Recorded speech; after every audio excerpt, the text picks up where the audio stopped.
nás uvidí zase kamarádi na Facebooku, řeknou, zase dělí, vydělává. Jo. Vás tam označíme. Tak, dejte já taky. Na zdravíčko, dnes již čeká. A přijďte na Génika, sebeleme, jak se říká tam? Koleš.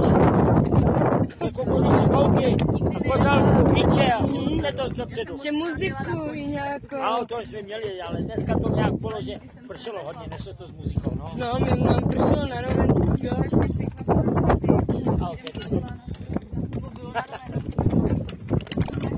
Může to dát pán na Facebook potom. Jo.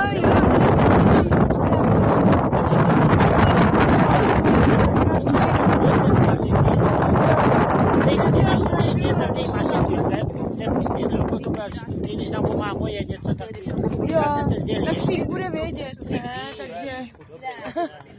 Dobrý, tak já si vás najdu na Facebooku.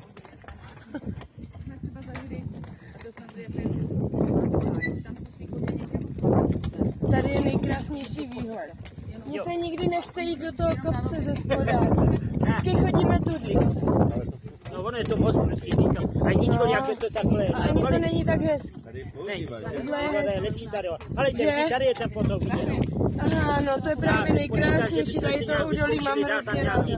Malý strus, jako ty ryby, jak říkáte, strusy. Aha.